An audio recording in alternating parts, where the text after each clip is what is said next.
it's a ticket, talking Mazda for the biggest. That's a comma and a comma and a comma, gotta get it. And it's a ticket, talking Mazda for the biggest. That's a comma and a comma and a comma, gotta get it. Comma and a comma and a comma, gotta get it. Comma and a comma, gotta get it. And it's a ticket, talking Mazda for the biggest. That's a comma and a comma and a comma, gotta get it. Comma and a comma and a comma, gotta get it. Comma and a comma, gotta get it.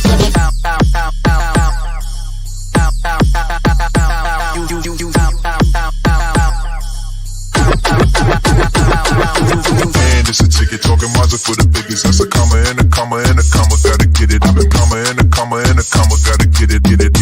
Comma and a comma, gotta get it. And it's a ticket, talking Mazda for the biggest. That's a comma and a comma and a comma, gotta get it. Comma and a comma and a comma, gotta get it. Comma and a comma, gotta get it.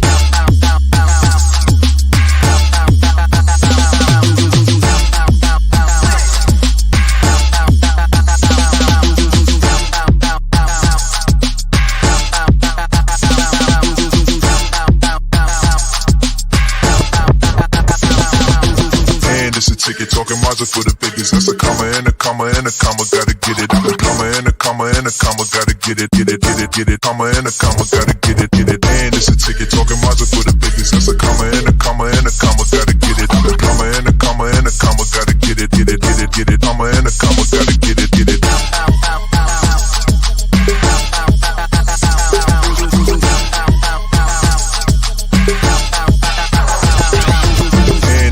Talking Mazda for the biggest. That's a comma and a comma and a comma, gotta get it. Comma and a comma and a comma, gotta get it. Comma and a comma, gotta get it.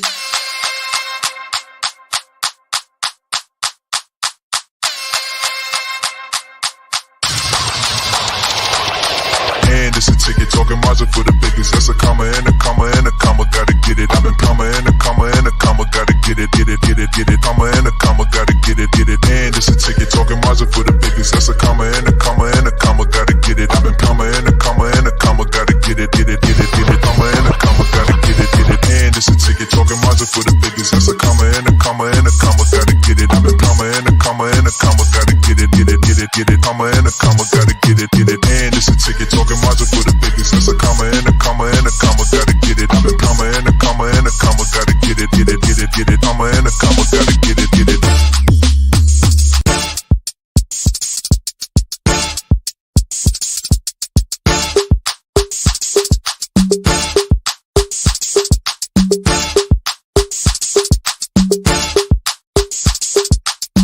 It's a ticket, talking Mazda for the biggest. That's a comma and a comma and a comma, gotta get it. And it's a ticket, talking Mazda for the biggest. That's a comma and a comma and a comma, gotta get it. Comma and a comma and a comma, gotta get it. Comma and a comma, gotta get it. And it's a ticket, talking Mazda for the biggest. That's a comma and a comma and a comma, gotta get it. Comma and a comma and a comma, gotta get it. Comma and a comma, gotta get it.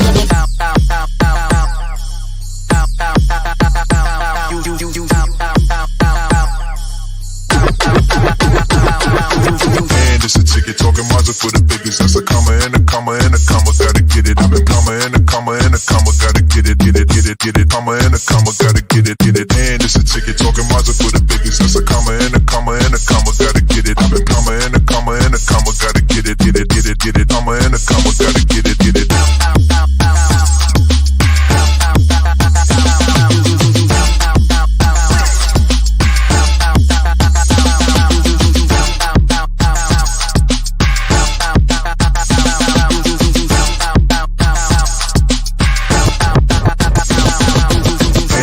Ticket, talking Mazda for the biggest. That's a comma and a comma and a comma, gotta get it. Comma and a comma and a comma, gotta get it. Comma and a comma, gotta get it. And it's a ticket, talking Mazda for the biggest. That's a comma and a comma and a comma, gotta get it. Comma and a comma and a comma, gotta get it. Comma and a comma, gotta get it.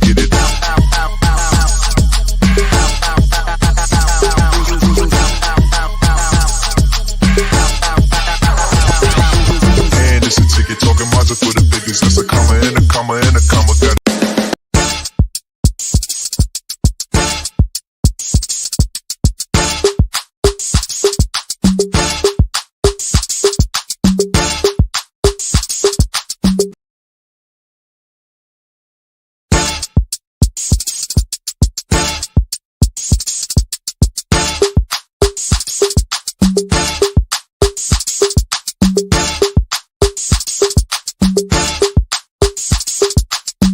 this is ticket talking Mazda for the biggest. That's a comma and a comma and a comma. Gotta get it. And it's a ticket talking Mazda for the biggest. That's a comma and a comma and a comma. Gotta get it. A comma and a comma and a comma. Gotta get it. Comma and a comma. Gotta get it. And it's a ticket talking Mazda for the biggest. That's a comma and a comma and a comma. Gotta get it. A comma and a comma and a comma. Gotta get it. Comma and a comma. Gotta get it.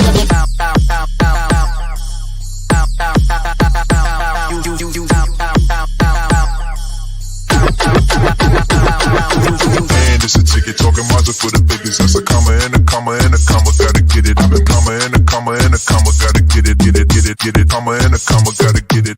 And it's a ticket. Welcome to another episode of Head to Head with Brian Parker. I am he.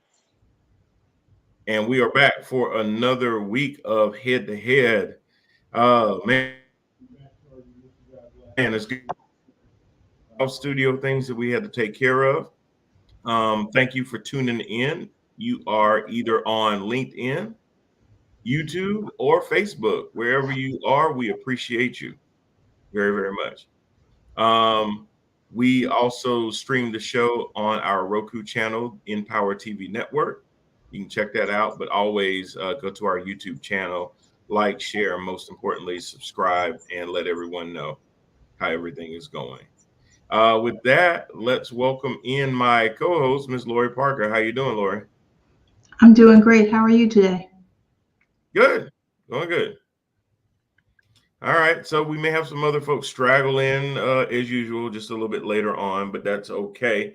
We're going to get right into it. We've had some things going on, and the last show I took a detox, so to speak, of politics. And we just had fun talking about other things. And we even had a segment at the end that was really fun called, You Know What I Don't Like? And we fill in the blank. And you know what? It felt really good. So we may do that again at the end of the show, especially because we got some pretty heavy topics to get into. So, Lori, did you know that now the right-wing people out there are now having some kind of beef with drag queens? No, Brian, I did not know. Okay. So why are they having a beef with drag queens now? well, it seems like the grand old party, the GOP, is really a party of fear, trying to scare parents and folks that they need to have them vote for them into believing that anybody that isn't white, anybody that isn't Christian, anybody that just doesn't have those family values. And before I go more into that, let's welcome in our other co-host, the franchise, Mr. Jermaine Parker. How you doing, sir? Good, sir. How you doing? Beautiful. Welcome. So, Jermaine, I'll ask you the same question I asked Lori. Did you know that the right-wing GOP is now beefing against drag queens? No, I didn't. It's like, okay, is he serious? What's the punchline? Where's he going with this? No, this is real. The GOP right now launching and to do it during Pride Month too is just really crazy. But the GOP has really embraced a lot of the QAnon theories about groomers and sex predators and things like that. Now they're trying to group transsexuals and members of the LGBTQIA community as groomers and sexual predators and all those types of things. They don't even understand that. You've got Marjorie Taylor Greene going on to different podcasts talking about how there's a shortage of tampons because they're putting them in men's bathrooms, as if somebody that's not anatomically designed to be able to menstruate would want to wear a tampon, much less actual women that do menstruate want to just have tampons too. So I'm just this person hearing of it.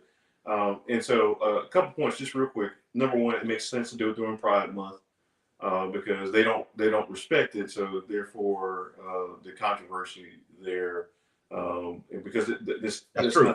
it's not family values, right? And then in a surprise, I agree with the GOP about going after groomers and predators. I too, I've got children. My very tall child who had a birthday yesterday. Happy birthday, Kennedy Parker. Happy birthday, Kennedy. And I love my girls, right? And I don't want people grooming them or being put in positions, right, of leadership and all of a sudden they're sitting there telling my girls these things and grooming them for all these sexual things. And so I'm with the GOP that they should stop that. And that's why I think that they need to talk to the Catholic Church and the Boy Scouts of America. And so, because if you want to go historically about where that's coming from, if that's what you care about, then you need to address it where it's happening. Where it is. Not where you're fantasizing that it's happening and stuff. And so if you can't address those things, then you need to be quiet about the whole entire subject and stuff. Right, because otherwise you're being two-faced and disingenuous at best. You're disingenuous. You don't care. You're just attacking people. You're making boogeymen. Why I daily dislike this country more and more is every leaf I turn over for history of this country, because this is not the greatest country in the world. If anything, it's the greatest mirror act and PR campaign in the world.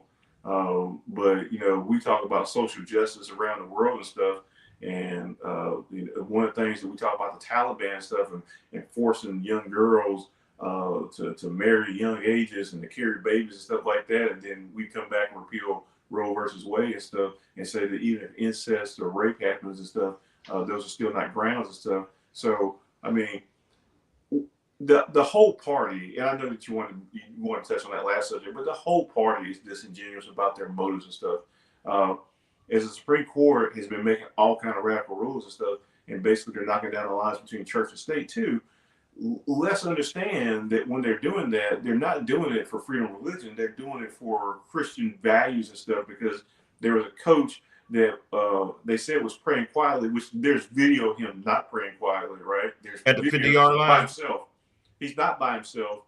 The reason that he got fired was because people complained because they felt like their children were being, again, groomed, manipulated into this prayer, pressured into this prayer. And they're saying, no, that's not the case, because we all know that coaches in America don't want you to do what they're doing. Right. We all know. Right. Yeah. You're going to get, you're going to get playing time if you decide, hey, I'm just going to sit this out because I'm uncomfortable with that. Sure. So what's going to happen the first time they get the prayer cloths out and they go towards the east and they start praying? They're going to understand that. And so again, they didn't do it for Christian values. I mean, for religious freedom, they did it for Christian values and stuff. And as soon as somebody brings out a pagan head symbol or something, or wants to worship the devil in school, and they point back to this ruling and stuff, they're like, well, that's not what we meant. Well, that's the reason we kept it separate. Right. And so again, this whole line, and because I'm throwing the Supreme Court in this GOP discussion because they were politically appointed in those positions. They didn't earn them. They were not voted in, which is crazy to me in 2022 that we have lifetime appointments for judges who are not picked by the people who eventually those laws have to they have to deal with their rulings and stuff. That's a great point. That's a great point. Even locally, we don't do that, right? Locally, we vote our judges in. Mm-hmm. And so why that's any different, and as I'm ranting, because Jermaine's ranting right now, as I'm ranting about the Supreme Court and stuff, the reason there are 9 judges on there, because there used to be 9 districts, circuit courts. And so they represented each one of the circuit courts. There are 13 those courts now. So please, the filibuster and expand the court. Facts. Jay, double check your mic because we're getting a little feedback, but totally heard everything that you said. It was just a little staticky. Yeah, I'll turn it down a little bit. How about that? That might work. We'll see. I'll let you know. But anyway, so we're going to touch definitely on Roe. We're going to definitely touch on the Supreme Court, what things that should be done to counteract what's going on with the court. But just kind of to put a touch on it, what's happening is the battle cry has been sounded that it's open season now. Open season on anybody that doesn't espouse to what Jermaine said. And I think there's a difference. Exactly the way you said it, Jermaine, is things aren't being done for religious values. Things are being done for Christian values. Now everyone is trying to make decisions based on what they deem is in the Bible or not in the Bible. So, of course, it's easy to go after people of the trans community, people in the LGBTQIA community, and things like that, because those people have been marginalized. They're an abomination if you say you read the Bible, if you read Romans and all this other kind of stuff. So it's easy to go after them and cast them as pedophiles, which they're not, to cast them as groomers, which they're not, to now sit there and talk about drag queens and going to drag shows. I've been to a drag show. There's nothing really sexual about a drag show. It's like a grown man dressed up like a woman just basically doing bad karaoke. That's all I've seen. And they can wear the hell out of some heels. I see more sexuality when I go to an NBA game and the cheerleaders are on the side of the damn court, dressed in scantily clad clothing, and you talk about having your kids present at a drag show. You take them to an NBA, NFL game, you got half-naked cheerleaders and don't say a word. What are we talking about? But that's okay. But the idea is, it's that whole thing again, that if your kids go to school with a kid that may be gay or trans, if they get too close to that person, they're afraid their kid's going to come home and say, Daddy, I think I'm gay too. So here's my problem with that. Because if that's the case, if proximity to things can sway, then why isn't proximity to heterosexual children changing those children, right? So why does it only work one way? Yeah, it only works one way. So if let's say that it's true. Let's say that it does only work. It is a proximity thing, and it works only one way. Well, then I would suggest that whatever is the more dominant way is probably the correct way.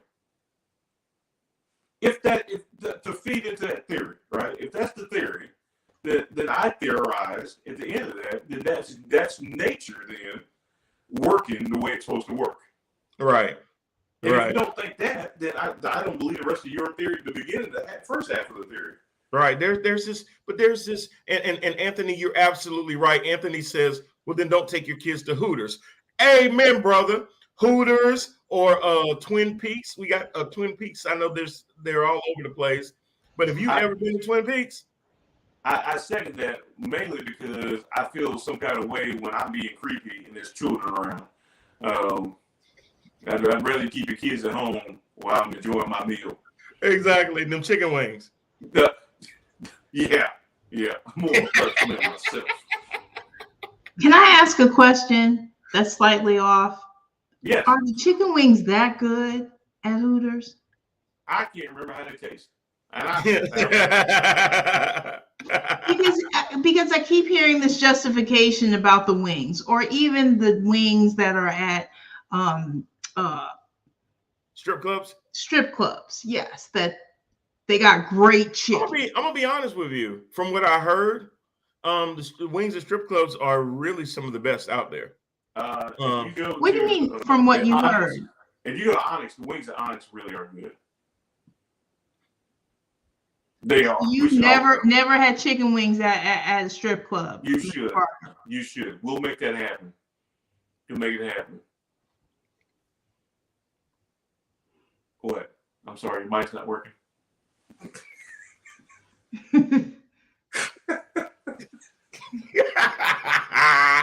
I'm just saying.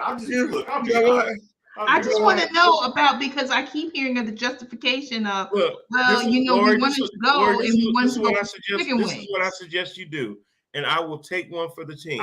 I go for naked I will wings. take you to the strip club, and so that you can have the wings, not for any other reason, mind you. Why me? Why would you take one for the team for me? Because I want you to experience the wings, because what I think of the wings may not be the same as what you think. You may think they're not crispy enough. So I want you to go.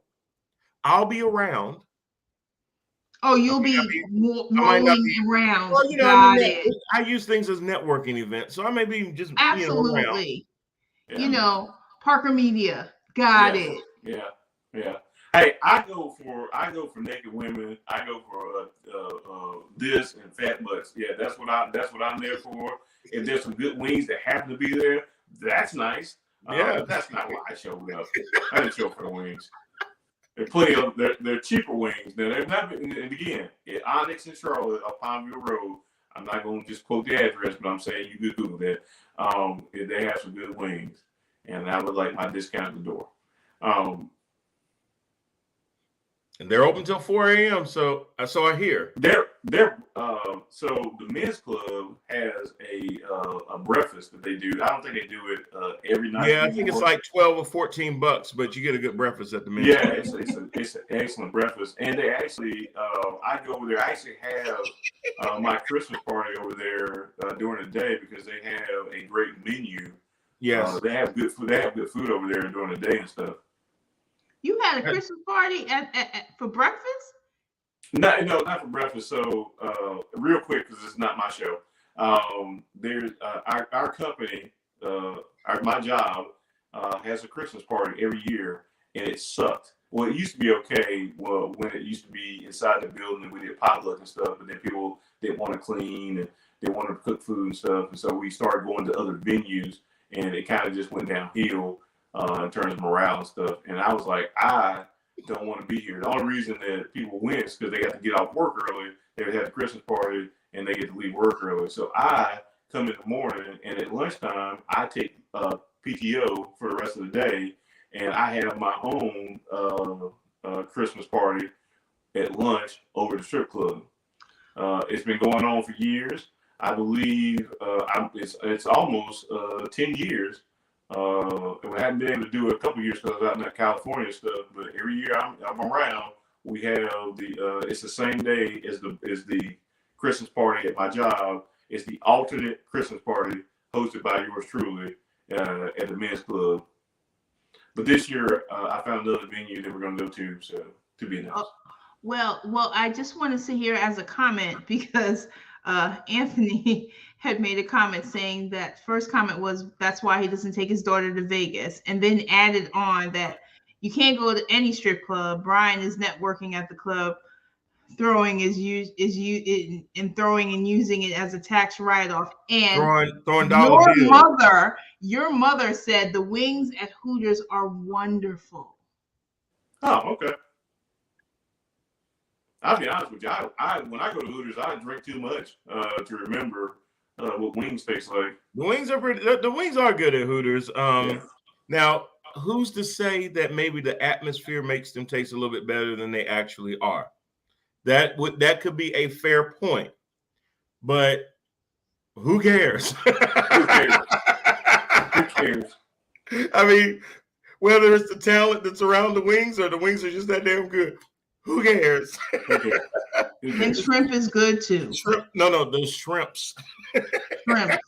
You gotta read this right, Lori. He said the shrimps is good too. Sorry, I was shrimp and shrimps. So just letting you know. But so the GOP is just basically just trying to sound the alarm to the fact that being around gay people or trans people, there's something wrong with being able to interact. It's almost like the party, and bear with me, is trying to separate themselves from the rest of the country by basically, it's almost reminds me of a group that goes and says, well, if you're not pure white and Christian, then you shouldn't be a part of this country. You know, there used to be a segment of people that walked around that would do that and would wear hoods over their heads. Yeah. Preach in the Boy Scouts. Right. Absolutely. Yes. Or it could be the Ku Klux Klan, or it could be these individual militias who want to sit there and to live, or they're but they're but Lori, you're right, but they're embracing a lot of things from the past into 2022, where folks are afraid that America is being browned, is being diluted, and we've known this, and this all ties back into this whole great replacement theory that, you know, they're bringing in more brown people, they're bringing in more others. They're basically telling everybody that if you want to be gay, it's okay to be gay, which I don't know why being gay would infringe on your rights. I don't know why being trans, if I work with somebody and he was born a guy and now he's a female, why that would infringe on your rights. I just think people should mind their own damn business. It just kind of, to me, it just kind of comes to that. Like, what does someone's sexual orientation or who they love or what they want to identify as do to your life?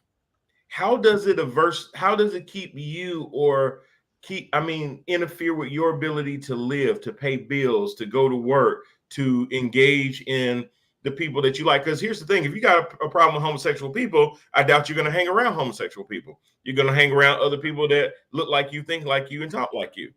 So how does it hurt those areas of life that you're involved in? Why are people just trying to fearmonger people? And the only thing I can tell you is that they're doing it because they realize that when there's different ways to get people to vote for you and keep you in power. But one of the strongest ways to do it is to do it by fear. It's like when you have children. Now, I can tell you what I expect you to do as a child. But if I sit there and tell you that if you don't do it, that's your ass, in my mind, I got a better chance that you're going to comply. It doesn't mean that you're going to comply. But if I put the fear of God in you, in my mind, I'm thinking that is what's going to motivate you to do the right thing. That is how I create a culture of compliance, is by scaring you that if you don't do these things, something bad is going to happen. If you don't vote for us, everybody in the country is going to become gay and trans. If you don't vote for us, people just going to be walking down the street, hugging, kissing on each other, and you're going to feel uncomfortable. If you don't vote for us, they're going to teach critical race theory in the schools, and they're going to really learn about how savage we was because we tried to kill off the Indians, tried to kill off the black folks. Now we're trying to demonize the LGBTQIA community. They're going to teach y'all all these things. So you got to vote for us so we can keep all those things away. They had one congresswoman in Arizona that's actually running for governor, I believe, that came down hard on trans. And then there was this trans performer that said, hold up, lady, not so fast. We used to be friends. You used to come to all my drag shows. You even invited me to your house where your kids was present, and I performed there. Now she's trying to distance herself from this trans performer, but he brought receipts. He got pictures. So now she's going like, oh, no. I don't know what he's talking about. You don't know what he's talking about? Stop it. You mean to tell me that was photoshopped? I don't know what she complained, what she's trying to say, but she talking about they already talking about some litigation and stuff like that. Listen, you're not going to do any litigation because you know what happens when you do litigation? There's a process called discovery. And what that means is that all documents and stuff like that are presented. So more could come out if you want to go there. So nothing's going to happen because then you're going to have to prove that what they're saying is wrong. And they also have an opportunity to get files and things from you as well. So it's easier to deny and say, yeah, we're looking at all avenues as far as litigation and everything. But remember, when you want to open stuff up to litigation, it works both ways. They can get documents from you too to prove their case. So you might want to just let that one slide, because I got a feeling that there's no drag queen performer that's just gonna come out and say I got receipts, and they ain't got no receipts. They already had a picture of her standing next to him at a drag show. So I have a question, and I can't remember. I think it was right after the decision reversing Roe versus Wade, and there was a woman.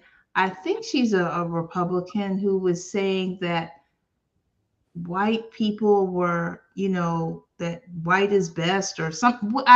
Again, I may be saying it incorrectly or I know what something. you're talking about. The woman at the rally that basically thanked the Supreme Court for white rights.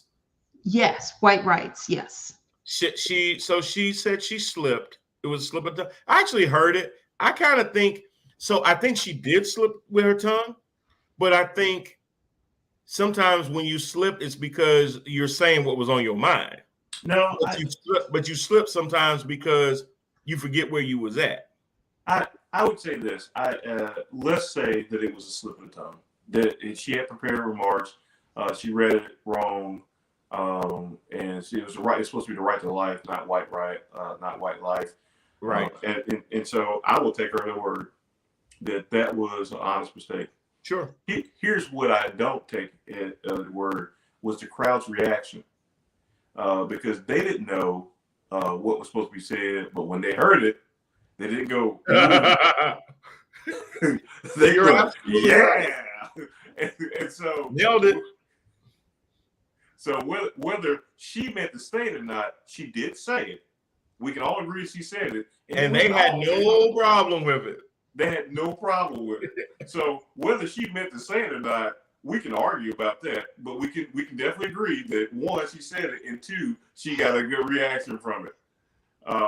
And so that's more for me when you talk about that kind of stuff. Is that maybe it was a Freudian slip, maybe she meant to say it, maybe she didn't mean to say it.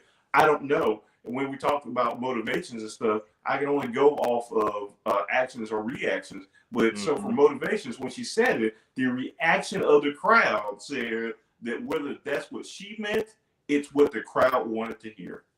Right. Because nobody sat there in that crowd that I know of and said, the speech was pretty good overall, but that one line just didn't sit well with me.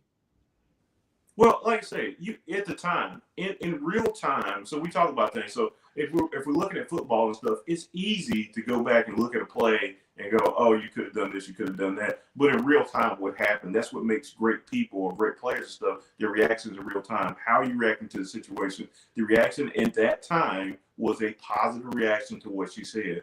Correct. So less, if she wants to take some of that off of her and says, well, I didn't mean to say it. Well, are we going to say that entire crowd didn't mean to cheer? Mm-hmm. They meant to cheer. They meant to cheer because for them that rang probably truer than what she intended to say. Yeah. Right. To them, white life was a better choice to them than the right to life, because it is more about that than the right to life. Because when you look at somebody dying because of a knee on his neck, or somebody getting shot up in her house while she's in the bed asleep, or somebody getting pulled over in Texas because of a broken tail light and she miraculously gets hung in a jail, or you look at a 12-year-old out playing with a toy gun, gets shot within 2 seconds of doing that, or you watch a guy in Missouri put his hands up and still get shot, or you watch somebody selling loose cigarettes and he gets shot, or you watch somebody pull out his wallet in New York and get shot 42 times. No, it's not pro-life. Well, and so that's why, if you're concerned, and so let me back up real quick before we get too far away from it. I have a view on this whole why they're attacking transgender and all this stuff. And my view on that really is that it's just the history of this country to find a boogeyman. Yes. And so it's not. And so when you ask the question about how does it affect your day-to-day life, if this person loves this person. Well, the most basic argument can't be made that it really affects your life until you say that those type of relationships are the things that erode the morality of the country. Those type of behaviors are the things that take the strings of our nation, of our integrity and stuff. And that's how we unravel and stuff. And that's how we go back.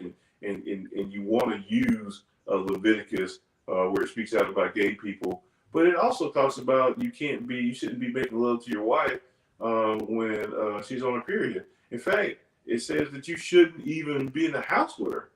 Right. But you pick that when it talks about wearing blended clothing, like wools and cottons and stuff. You can't do that, but people do that. If you're going to use the Bible to pick and choose from, then just don't do that. Don't smorgasbord. Just do everything. The Bible says that if you even think that your wife is pregnant with another man's child, you should abort that child. So, I mean, when you tell me that these are the basis, and again, it's boogeyman. Everybody, even when we were growing up, cowboys and Indians, the retelling of American history and how America conquered the West and how Indians were savages and stuff. When Indians had cities, money, language, culture, everything that you need for a civilization stuff. The only thing they didn't have that they needed was gunpowder, because they could have shot them motherfuckers and sent them home. That's what. If they were lacking anything, that's what they were. It was gunpowder. It's gunpowder. They needed a Second Amendment. Yeah, they did some Second Amendment and build a wall. That's who should have been able to build the wall. And so, but when you look at why they're and it's easy. It's so is a guy that grew up as a 70s baby that grew up in the 80s and stuff. I remember listening to the pulpits and they would attack marginalized people from the pulpit too, because it's easy to talk about gays. It's easy to talk about child molesters because we can all universally agree. It's harder to talk about the affairs that are going on in that very same building and stuff, which are, and again, when you're cherry picking from the Bible, if you want to talk and you want to reach a broader audience, probably adultery is probably that, blasphemy, incest, idolatry. Idolatry. Those are probably some of your bigger topics that you need to hit week to week. Bashing people who are in the minority for something that you think is, an easy kill or easy, again, like when you have a slip of a white life and stuff, when you can get the immediate reaction from people that you're looking for. And again, it's just boogeyman because it's not you, because the whole thing is all about putting the blame of your life and your circumstances on other people and stuff. Like we talk about the replacement theory and stuff. When we talk about people being afraid because you come to get our jobs and stuff like that. Nobody wants your job at Wendy's. But when you're talking about that, it's always blaming somebody else for your predicament. That has been a staple of this country. When you look back to slavery and stuff like that, that was one of the things. Like, hey, look, you got to stay on top of these slaves because they'll come get you. They'll rape your women. They'll kill your children. They'll kill you. There's a lot of things on it that go back to, and so this is just a turn for trans and for gay people, where now they're the boogeymen that are hiding in closets. When you clearly have priests out there hiding in closets and vestibules, when you clearly have Boy Scout masters behind every tree trying to get somebody the Eagle badge. You need your bareback to get that final badge, right? Mm-hmm. Right. Yeah. And so, but my point being is that this isn't new. This is a very old strategy. And so when you talk about earlier about embracing ideas from the past, it's the same strategies from the past. That's why it should be transparent, because it's the same stuff that's been going on forever and ever. The same stuff I talk about on the show every week. It's not new. It's not original. It's really pathetic. What's really pathetic too, Jermaine, is that they're spending more time, even while they want to blame inflation and supply chains and gas prices and all this on Joe Biden. Yet these GOP-led legislatures want to pass laws about trans youth being able to compete in sports, and making laws where they a trans girl can't compete in girls' sports because they were really born a boy, and things like that. And when they go around and they ask these legislators, hey, do you have an example in your district of where this is a problem? And they can't name one. And they say, well, we're just doing it just in case we have a trans girl that wants to go out for the basketball team. We don't think that's fair because she was born a guy, so she may still, be able to slam dunk it over the other girls. So let me say this, a couple things. One, I do not think that the Biden administration is doing a great job At all. At all. And At so all. and so I say this to people because when Trump was president and stuff, I talked about the administration stuff. My ire is not reserved for one political party. I don't think that this one, because the one thing I will say about Republicans is that they don't care how unpopular their opinions are. They follow through on all of their promises and threats. They've been working on the person Roe versus Wade for 50 years. They said they was going to do it. They didn't like it when it came down the first time, and they've been working towards that goal. That's right. And so promises made, promises kept. Democrats, on the other hand, their answer to everything is that they put it back on the people. You need to vote more. Not that they need to consolidate the power that they have right now while they still have it. Because quite honestly, I'm telling you right now, I'm not voting for Biden again. He's had his turn. He's shown me that he's not willing to make the tough decisions to follow through on his promises and stuff. And why would I vote for him again? There's absolutely no reason. I don't encourage anybody to vote for that. Yeah, well, the funny thing, though, is Joe Biden tried to say, we're going to do things civilly. And I think because he's been in the Senate and in politics so long, that he's living in a totally different time. That what you're trying to do in 2022, you could have barely done in 1982. There's no way that you can do that in 2022 and think that you're going to even get a third of the results that you barely got in 1982. So the problem really is that he has not adapted to time. And while a lot of people said, hey, look, Trump may be brash, he may be this, he may be that, you're right, Jermaine. They just go for whatever it is that they believe. And see, here's the thing with Roe. Roe is a very popular thing to people. 70% of the country said it needs to stay in place. That went with Democrats, Republicans, and independents. Everybody out there protesting, everybody out there marching, pitching a fit and everything else. But you know what? They know that they're not going to pay a price politically because folks will sit there in November, sit on their hands, and let these same SOBs stay in office. No, it's not that. They know that the Democrats lack the resolve to do anything about it. Well, exactly, but that's what I'm saying. Or they lack the resolve to even fight dirty the way that, or to have the same focus. Well, so they don't do. They always on. We wanna. No, they on that kumbaya kick. Everything's kumbaya. It's like Joe Manchin talking about, you know what? There's got to be 10 good GOP senators that I can bring along. How's that working out? Well, so they're not there. And so let me say this: there's nothing about necessarily that you have to be dirty to be strong. There's nothing that says that not in that sense. And so when they refuse to seat Marion Garland, when arbitrarily said that you can't do this, even though there was no rule that said they couldn't, when Obama would not force the issue about it, that was weakness. Yep. Mm-hmm. That was complete weakness, and he basically he jumped up and said, "I'm gonna take your girl. What you gonna do? None. You have him." And there would have been nothing wrong with him going, I'm the president, show me the rule, otherwise we're having trials. We're not trials, Lord, I'm thinking Jedi shit. We're gonna have the confirmation hearings, right? We're gonna get a justice in there. Democrats have continually fallen down on the job, and their only thing to people is, well, you need to vote more so there's more of us, so we don't have to make any tough decisions. Because we don't have enough leadership. And this is, again, it's on Biden.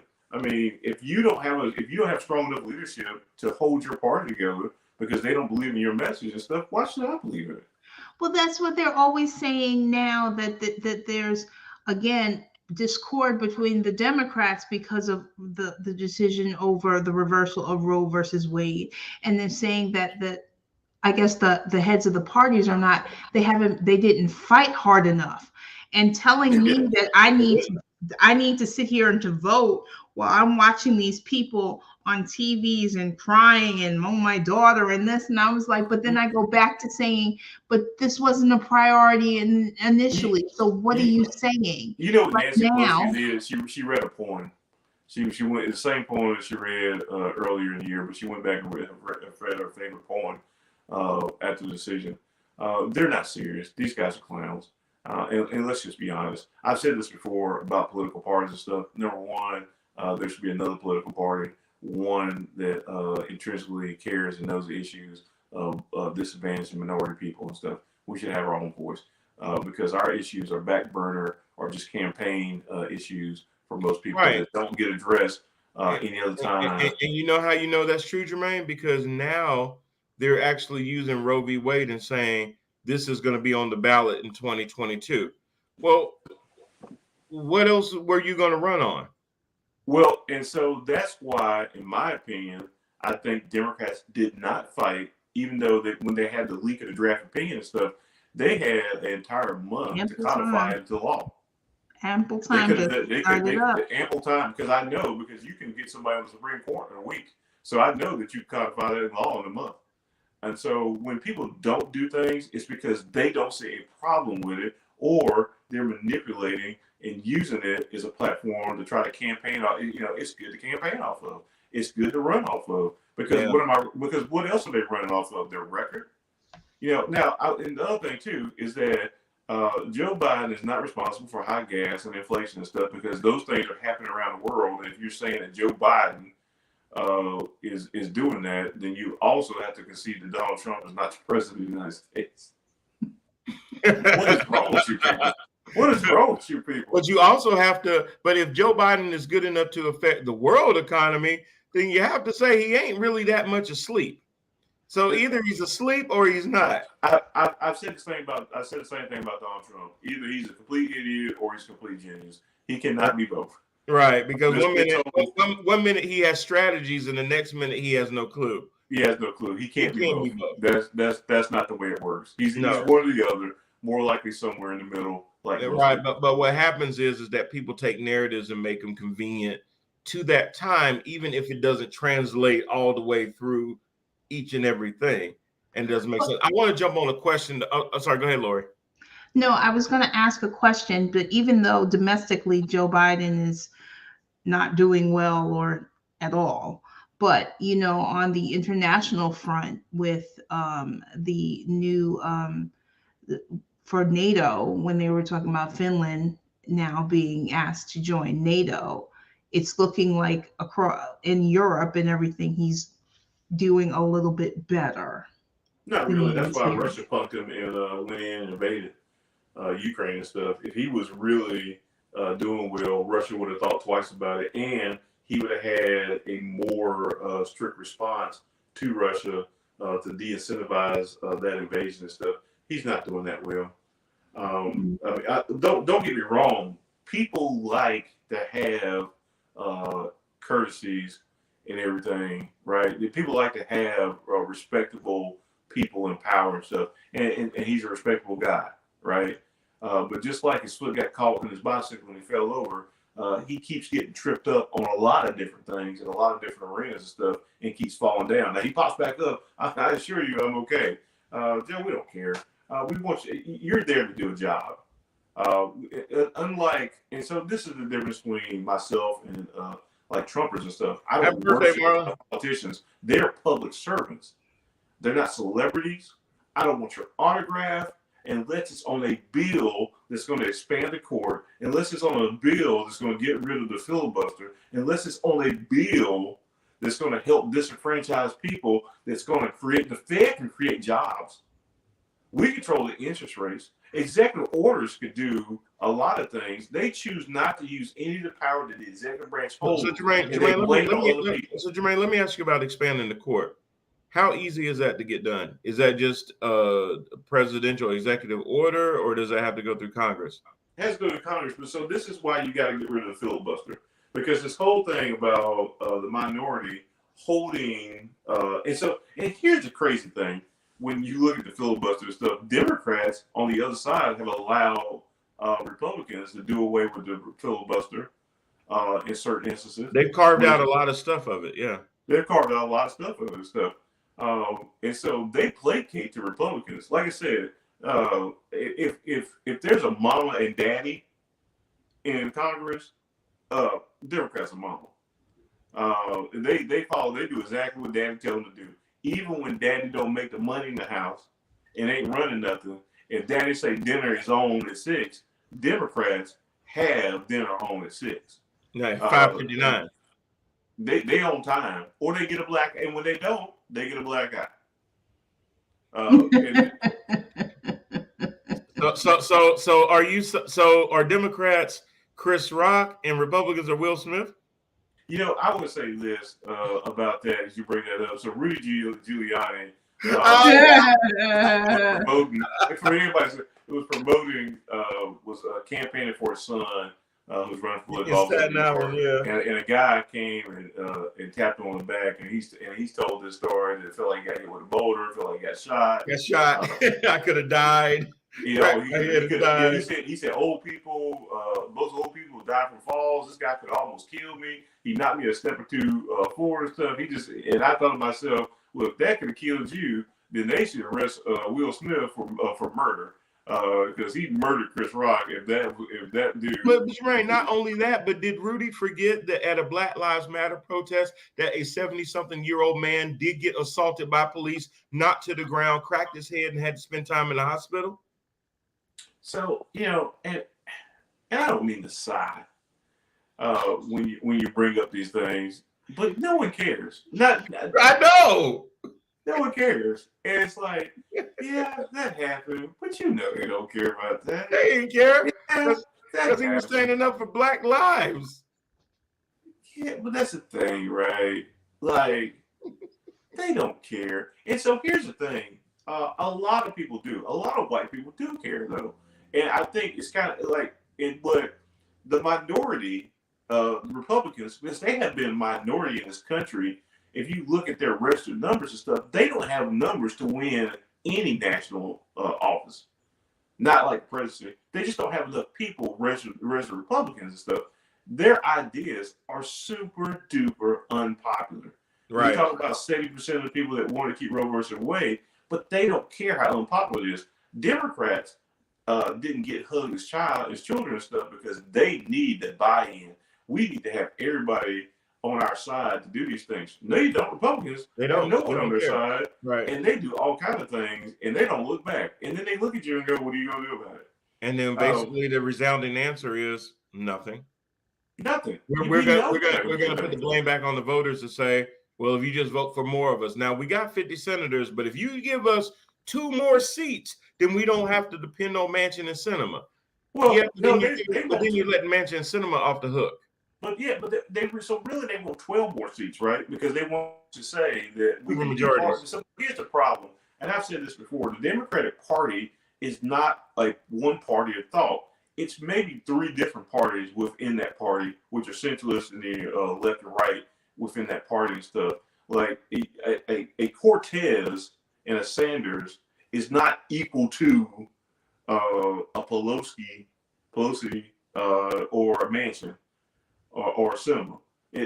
Those aren't equal. They're wide, very wide ranges in there and stuff. And that's where you need strong leadership. If you're going to take control of that party, You've got to be able to talk to centralist ideas that everybody can get on board with, where they respect your leadership, they understand the empathy that you have for everybody, and the respect you have. You can bring that all together, lace that all together in your leadership. Well, Jermaine, I don't understand, because Donald Trump figured out that I could tweet against you and it could move you to do certain things. A tweet. That's almost, that to me, that almost sounds as childish as it can be. Yet Democrats can't sit there and say, okay, Joe Manchin, you don't want to play ball? We're going to go to West Virginia and we're going to sit there and hold rallies and talk to your people about what it is you're not doing. We're going to take some of this political campaign money, Jamie Harrison, that ain't doing a damn thing. Yes, Jamie Harrison from South Carolina that lost to Lindsey Graham, just smiling and fetching and stepping. Why don't you run some ads in West Virginia? Why don't you run some ads in Arizona and you hold Joe Manchin and Kirsten Sinema to the fire and make them fall back in line and do what the people that elected them to do have them do? Joe Manchin says, oh, my people don't need $15 an hour minimum wage. Kirsten Sinema is not listening to her voters. Well, if it wasn't for your voters, you wouldn't be in the seat that you're in. So they're doing the same thing. Whose fault is that? That's individual fault. That's the fault of individuals that they allow people. Like I said, I gave Joe a chance, hoping that and for no other reason, that creepy whisper shit he does, like that. No. This is what gets me. Listen to me, folks, and I mean this. I'm serious. Okay. I hope you are serious. But he always says that. He always talking about, it's not a joke. It's for real. Okay. I didn't hire you to be a comedian, so I hope it's not a joke. I hope it's for real. He says that all the time. And he repeats everything he says. We have to sit there and come together. Come together. Are you an echo? No. It's just little things that he does, and I just go, damn, Joe. Joey, two times. Joey, two Are times. you okay? Joe, 2 times. Joe, 2 times Biden. 2 times. He ain't sleeping. It's kind of like the Goodfellas movie.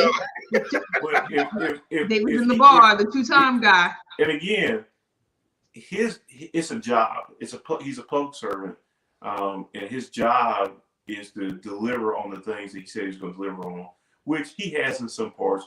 But right now, in my belief, now I just read something that says that he's now willing to entertain carving out some of the filibuster so they can codify Roe versus Wade, the law. He's willing to consider that and stuff. But in my mind, you could have done that at any point months ago. And so you doing it now because your party's crying out like, we need some strong leadership. We need to do something because it looks like we're going to get killed in the midterms. Which I think that they may be, and they should. And so, in my thing, I don't think there's anything you can do right now to stop that. I think if that's going to happen, there's nothing you can do in the next 4 months to stop that. There is. You can do You can do a lot of things. You can stop going on vacation for a couple of weeks. You actually go in and do some work and do some meaningful legislation that helps the average American. That's true. Chuck Schumer could stop having recesses. Look. Yeah. Let's understand, America's the only place where corporations are treated like people. In every other country, when corporations come in and they try to strong arm the citizens of that country, the government steps in and says, you can't do that here. Yeah. Hey, Fox News, you can't do that shit over here.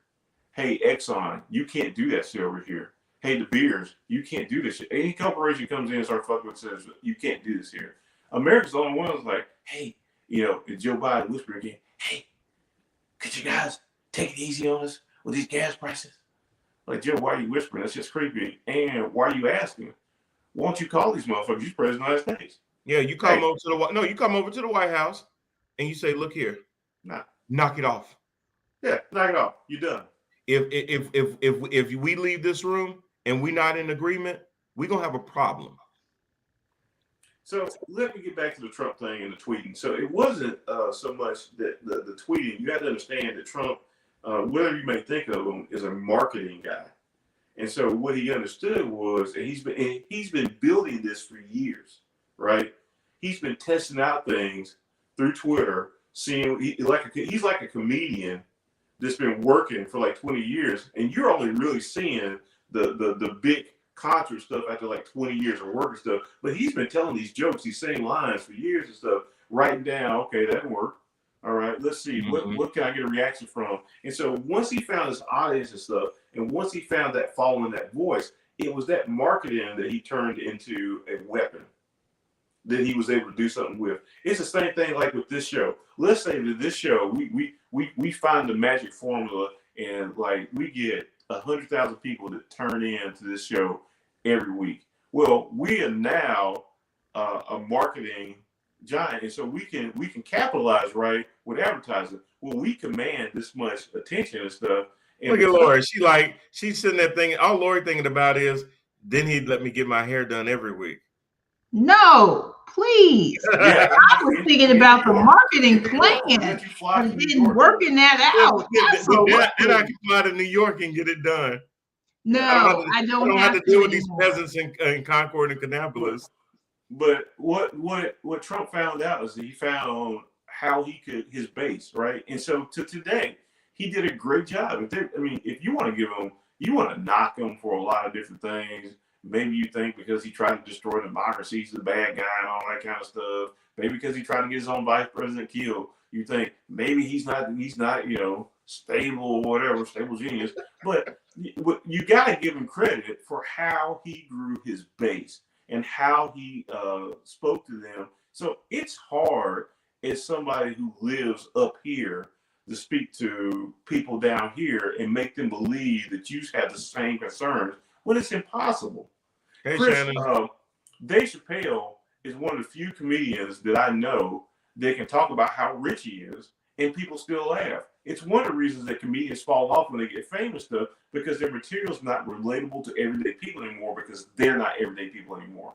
And right. So you got to give him credit for somebody who's never been an ordinary man, who quite frankly probably washes his hands anytime he's around ordinary people, to connect, because they're dirty, to connect with his base and have that kind of loyalty that says that if you're not in my good graces, I built such a fan base that I can destroy your career. I don't know, like if a comedian got on stage and slapped the shit out of you. You keep my candidate's name out of your mouth. And we thought that was gone. It's not. It's just gonna keep coming back. It's gonna be a while. That's gonna be a while.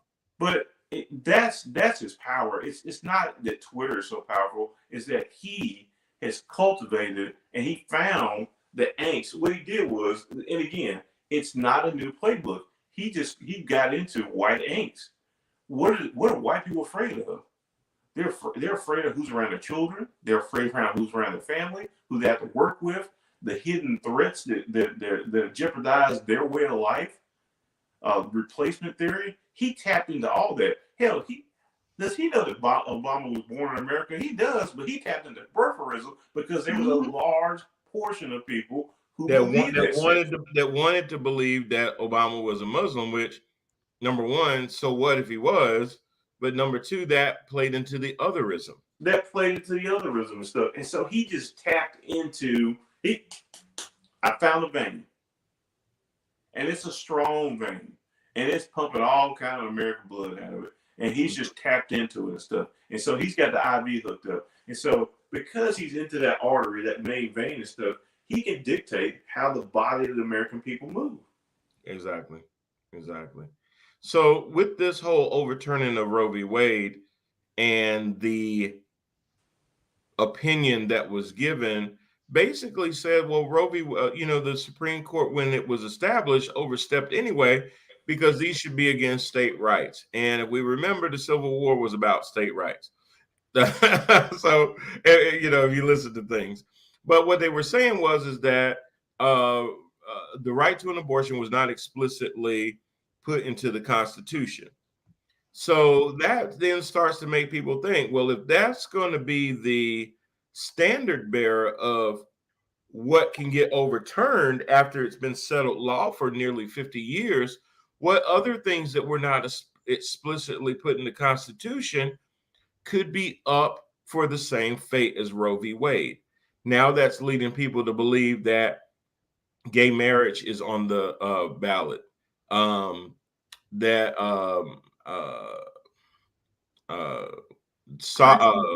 versus Ferguson, right? Board of Education, as John Cornyn sat there on Barack Obama's post, said, "Now let's go after that."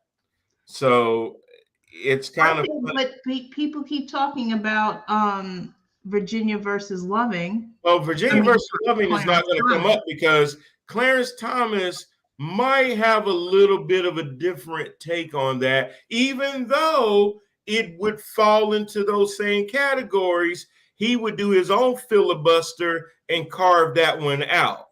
I think, quite honestly, he would try it and he would rule in favor of reversing it. but so that means he would, it's illegal for him to be with Jenny. Yeah, and that way, that's his out. Have you seen that woman? She's atrocious. Yes, I have. Yeah, I would rule against it. Yeah, just for that. If I was married to her, I would have that shit. But he's no pride either. Jermaine saying I would be the deciding vote. They'd be like, "Come on, Clarence, we need one more vote." And Clarence would be like, "All right, then." Go ahead and keep the party going. So you mean to tell me he got 5 on it? He all right? He got 5. He gonna be that 6th vote to say bye, Felicia. Hey, he bit the house. I tried to tell him. I mean, go on, get your shit, but it ain't me, baby. It ain't me. Yeah, he said I had to follow precedent. I'm sorry. The law's the law. We had a good run. But even with all of that craziness, I know today was a good day. Yes. Ketanji Jackson Brown was actually put onto the court today, her official first day. Yeah, I'm glad you brought that up. Absolutely. So she was sworn in by a bunch of people that hated her being there. Absolutely. I heard that waffles and chicken and grits were on the menu. Anyway. Someone was talking about Waffle House that never changes, and that the Supreme Court should be more like a Waffle House. Something like that. It was just a very weird. I have no idea what you're talking about. But while we're sitting here on the funny part, did anybody see the BET awards? I can't remember the last time I watched a full awards show, and it was interesting because this one was after, of course, the decision, and a lot of the artists took time to go on stage and voice their displeasure. Even Janelle Monáe threw up 2 middle fingers and said "F you, Supreme Court." Lizzo had some things to say about it. Jasmine Sullivan had some things to say. A lot of it was very artfully said and done without people grandstanding and things like that. And then you see Kanye West come up there looking like broke Darth Vader, masked all the way up, had a mask all the way over his face, had a mask and sunglasses. And I'm sitting there going, but if your whole face is covered, why do you got shades on, bro? So that was weird. He came out with these big boots that I've never seen anybody wear. It looks like he was a freaking Dark Side or something from the comic books. I mean, these big old boots on, and then this big bomber jacket. So he couldn't breathe. I know he was hot, and he was saying some of the most incoherent things as they were trying to pay tribute to Diddy. And leading into where Anthony said Lil' Kim needs help, then Lil' Kim comes out during the All About the Benjamins part where she's supposed to do her part. She's laid on her wrap. Her legs look like a rotisserie chicken because her body's like this and her legs are out like this. I have pictures. I'm going to send them to you. It was absolutely crazy. And I know people were like, hey, y'all let off Lil' Kim because a lot of this plastic surgery was a result of her being in an abusive relationship and everything else. I totally get that. Her nose gotten broken. She had gotten black eyes and things like that. I totally get that. Anybody that remembered Lil' Kim when she first came out, very beautiful little lady. And and a lot of times we really, really have to check on people because somebody did not check on her to see if she was okay. And she just started doing things that she thought was going to make her look better. And now she's really just evolved into something totally different. I mean, we thought Michael Jackson went too far with the bleaching, but I would almost argue that what Lil' Kim has actually been able to do with herself is probably even further than what Michael did. But you know, that's just a matter of opinion. But it was crazy. It was a great awards show. All in all, I thought the music was good. You know, Money Long had a great performance, and Jasmine Sullivan had a great performance, and Lizzo had a great performance. It was rather long though. Black folks don't know when to cut something off. This thing started at like 8 o'clock, and seriously, it ended at like 11:30 or 12. And I'm like, why? So, but when Kim came out to do her verse, she was off. She missed the whole line. Then she missed some of her words. Then people start talking about Mary J had come out to do a song, but when they did the tribute, the first group that came out was Jodeci, and they said it looked like Mary was shook once KC came out on stage. Because they did Come and Talk to Me, I think. And then a couple of segments in, Mary did I'm Going Down, and she really looked like she was about to go down. But I'm just saying what I saw. I'm reporting right now. That's why you took the time to watch that. I did. It was good overall. I mean, even the tribute to Diddy did a great job. Diddy deserves it. When you start looking at over the history of what he brought to culture back then, and the fact that it's been 25 years. When you talk about, he had Shine on stage with him. He did a tribute to Black Rob. He did a tribute to Kim Porter using I'll Be Missing You as the backdrop for that. That was very touching. 112, Faith Evans were there. Busta Rhymes was out there. They did Pastor Cavassier. They did a lot of stuff out there. They actually opened it up after Lizzo.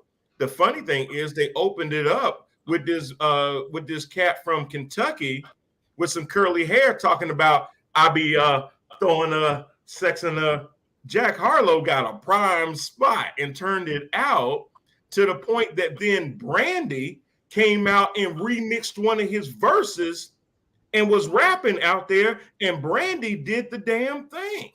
Brandy tore it up. I'm like, wow. And then Lotto did her Big Energy remix, and everybody was shocked and surprised because Mimi was there and came out and did a line or two of it and was hitting some of those Mimi-like notes again.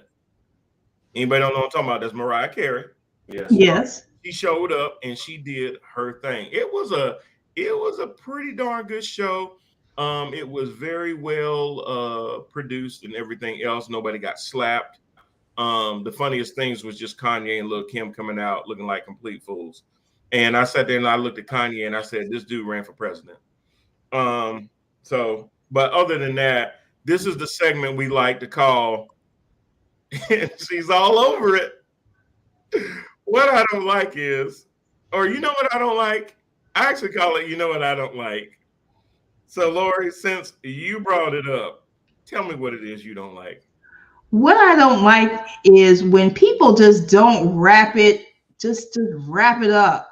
See, that's when, if you were talking about that, the BET Awards, see, this is where I need to channel Dave Chappelle.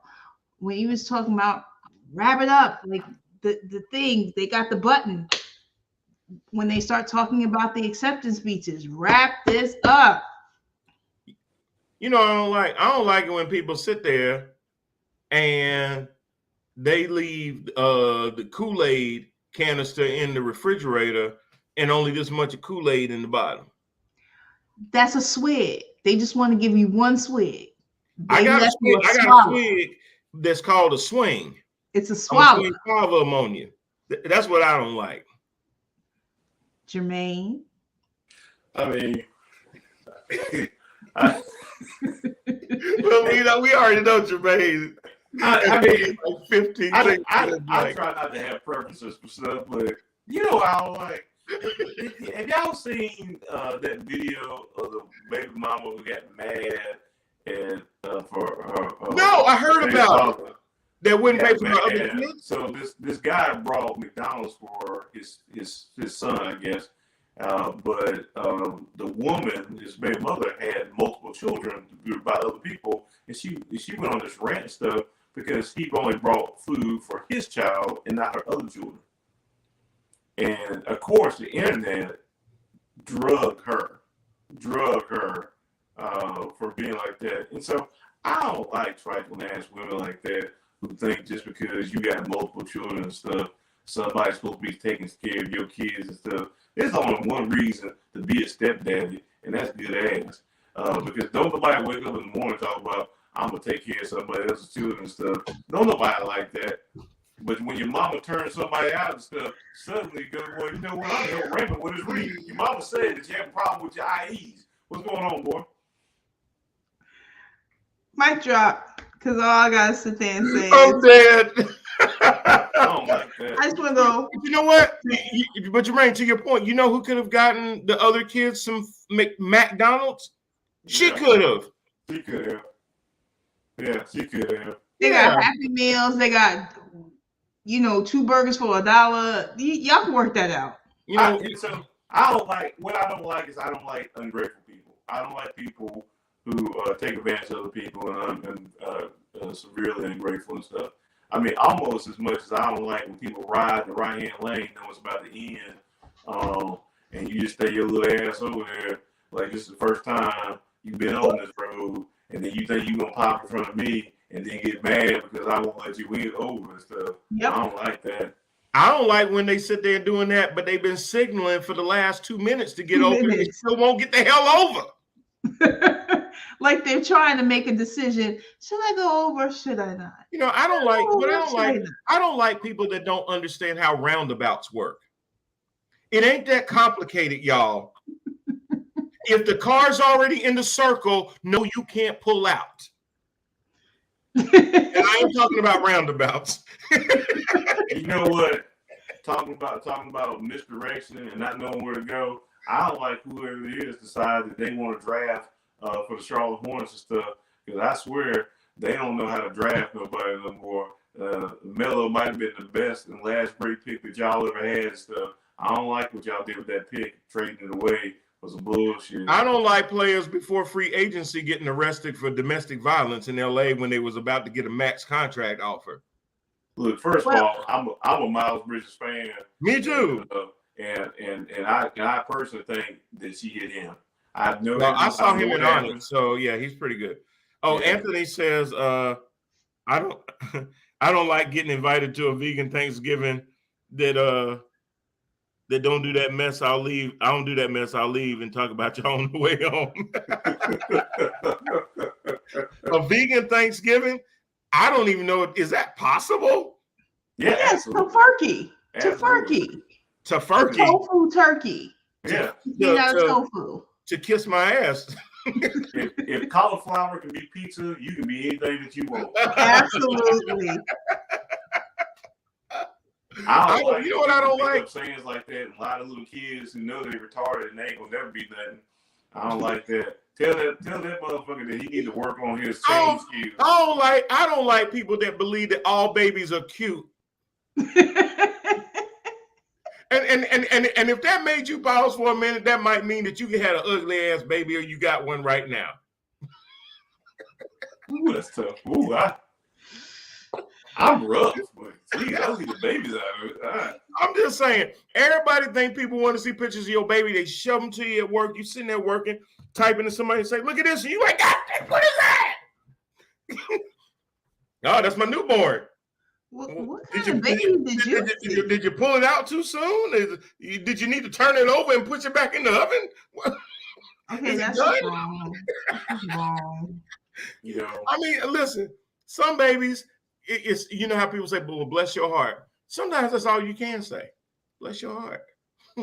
Or, sometimes there's circumstances all in life and they blossom late. But don't shove them in my face like this is a finished product. It's like, you got a little work to do here. Just letting you know.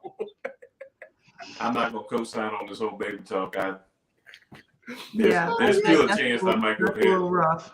Oh, God. Anyway, I hope I don't have no ugly babies anytime soon. So I can go all in on that one. But what I really don't like is groomers getting 20 and 30 years in prison when they should be in there for the rest of their effing lives. R. Kelly, Ghislaine Maxwell, may you rot in those prisons. So I got a question about Maxwell. Jizz, I like to call her. Jizz from the block. Why is she in jail?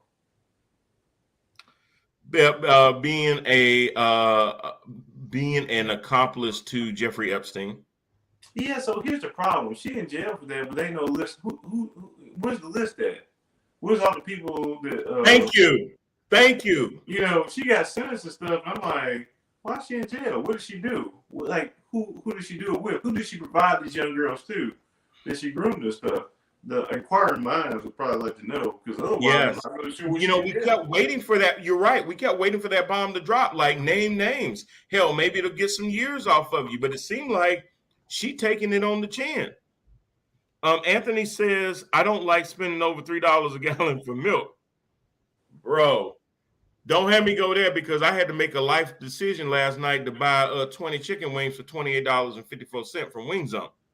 I don't like chicken costing more than $1 a wing. You know, I don't like that Walmart don't sell the day chicken no more by the pound. They sell it by the wing. You used to be able to go to Walmart, get a half pound boneless chicken, you know, a little something to get you back to the house or something, or maybe some of them lemon pepper wings from Walmart. But now they got 12 wings for like $15, and I'm like, I don't like that. I don't like that at all. That's crazy. You got to make life decision on if you want wings or a quarter tank of gas. That's crazy. But I got both. You know, I definitely don't like that, Jermaine. Lori, anything else you don't like? No, you kind of covered that one for me, especially the last one. I can't co-sign on. Okay. Are we doing final thoughts? We are doing final thoughts. Okay. Bring it up, Lori. There she goes. All right, Lori, kick your final thought.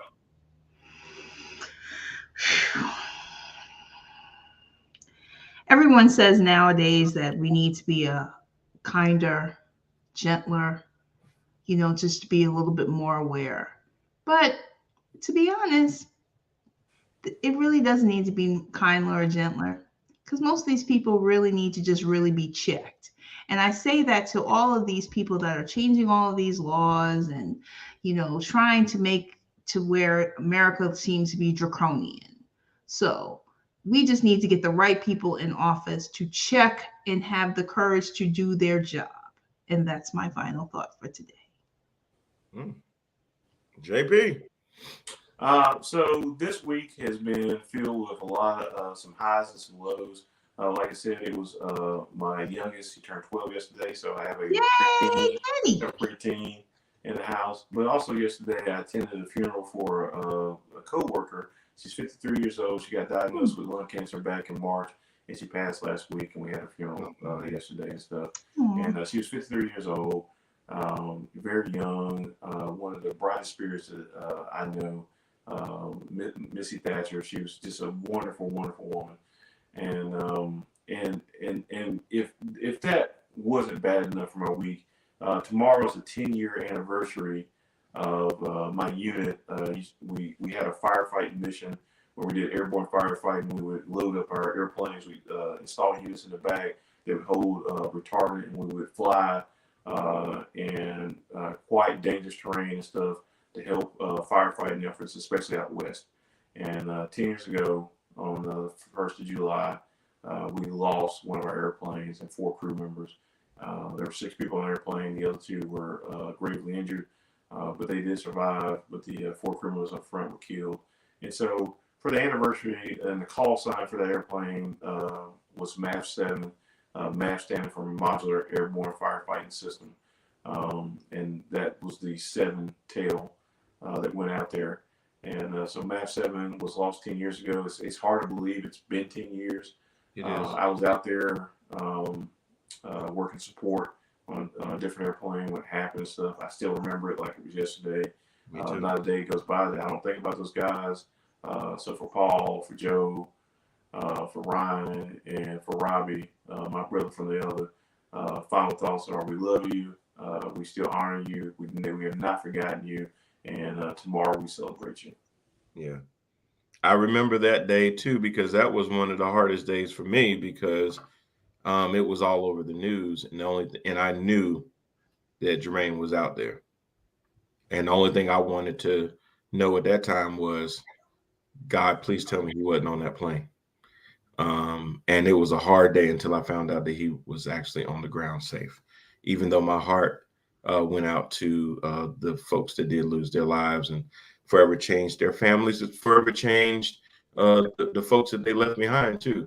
So it is hard to believe it's been 10 years, because I remember that day explicitly as well. I know exactly where I was and what I was doing. So final thought from Anthony is good luck, Watson. I assume he means Deshaun Watson, and the verdict of whether he's going to be suspended for a season or whatever the case may be in the grand scheme of things. He still got a whole lot of money, in the words of Bia and Nicki Minaj. We'll hang out with Ray Rice. Right. And the only thing I tell you, Deshaun, is stay away from Miles Bridges. Hit decline when he calls you. Anyway, my final thought is, last week we were out. We were looking at houses. My excellent realtor, Jermaine, has been taking Lori and myself out for the last month after we decided to go ahead and purchase a house. And we actually saw one that we really liked. We put an offer in, and thanks to the efforts of Jermaine, we were able to really secure that house. Now we are in the process of buying the house, going through all the protocols, the inspections, appraisals, and all that stuff, and hope to close by the 28th of July. And would just love to publicly thank Jermaine, the franchise, for seeing us through such a process. I've also reached out to our mortgage lender, Heather, with a cello mortgage through Movement Mortgage. And she's agreed to actually come on the show, but I'm actually going to see if she can actually send me some of her TikTok videos too. I would love to be able to put those up on here too, because they're pretty funny. Yeah. But making mortgage easy. It's easy when you can go to your doctor and you have a doctor that can talk in human terms instead of all the technical mumbo jumbo. It's good when you have a realtor that can break things out to you, not so much in technical terms, but in everyday layman terms. It's good when you have a mortgage provider that can do the same thing. So when you have those kind of people around you, it definitely can take a process that can be a little bit stressful, a little bit aggravating at times, and make it seem just a little bit better. And for that, we really do appreciate Jermaine and Heather for seeing us through every step of the way. So we almost at the finish line. When we get those keys, it's going to be all done. If you are looking for a house or thinking about buying a house, please reach out to Jermaine. If you need his contact information, send me a DM at theparkermedia@gmail.com, or send me a DM on our YouTube page, our Facebook page, or our LinkedIn channel, and we will get you hooked up. That's going to do it for us this week. Thanks to Lori Parker, Jermaine, the franchise Parker. I am Brian Parker, and we out here.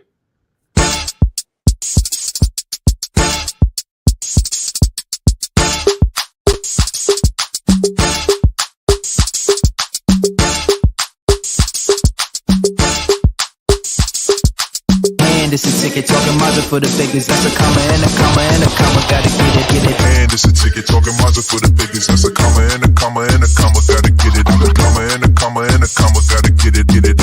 Comma and a comma. Gotta get it. And it's a ticket talking Mazda for the biggest. That's a comma and a comma and a comma. Gotta